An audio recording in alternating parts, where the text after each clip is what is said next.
7,000 meters below the surface, deeper than Mount Everest is tall, something is moving through absolute darkness. It has never seen sunlight, it will never see sunlight. And in 2026, we finally caught a glimpse of what was already there, watching back in its own way, not with eyes like ours, with light we didn't know to look for. To understand where these creatures live, you first have to understand what pressure does to water. At 6,000 meters, the weight pressing down on a single square inch is equivalent to having 50 jumbo jets stacked on top of your hand. At 7,000 meters, where we found them, the pressure is so extreme that it should collapse the cellular structures of anything organic. Proteins should denature, membranes should rupture. Life should not exist here. And yet, the darkness at this depth is not like darkness on Earth. It is not the absence of light. It is the presence of something else entirely, a thickness, a weight, a pressure that feels like it has texture. Your eye strains in this black. The strain itself becomes the story, not because you see something, because you cannot. Because your mind keeps waiting for the thing that doesn't arrive, that might not arrive, that might already be there and moving past you unnoticed. In 2026, researchers in the Kuril-Kamchatka Trench, a scar in the ocean floor between Russia and Japan that descends to 10,994 meters, detected something.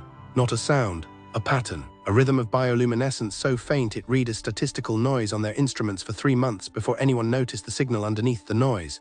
That signal was a creature, or creatures, plural, a species that creates light in the deepest part of the ocean where light should be impossible.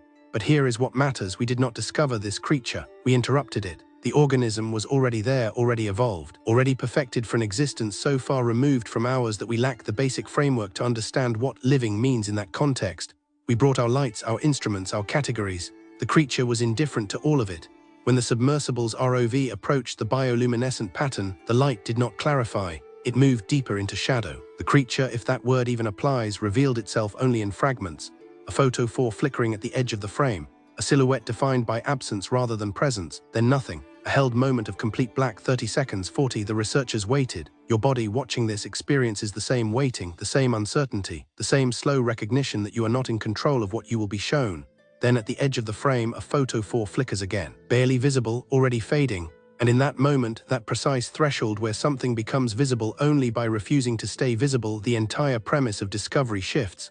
This was not new. This was not found. This was *tolerated*. The creature allowed itself to be witnessed for a moment, and then it withdrew. It does not perform. It does not submit to our need for clarity. The species represents a category we have almost no framework for. It exists in conditions that should be sterile. The pressure at that depth would crush a human body in milliseconds. The temperature is 1 degree Celsius. The food source is non-existent by our understanding. There is no sunlight to drive photosynthesis, no current to bring nutrients, and yet the creature thrives. It creates its own light. It navigates space we cannot see into. It lives in a world we can only briefly touch before we have to leave. What makes this discovery different from the others, and there have been hundreds in the past 2 decades, is what it reveals about the timeline of life on Earth.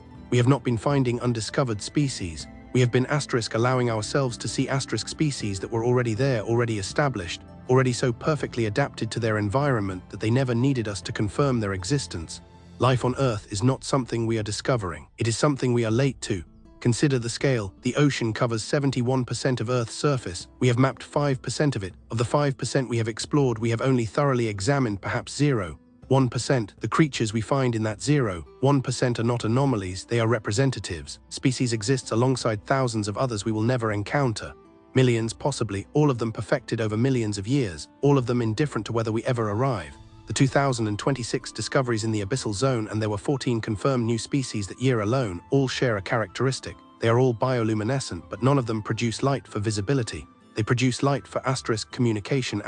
They are speaking in a language written in photons, in a darkness so complete that they have evolved to write signals that only other organisms in that zone can read.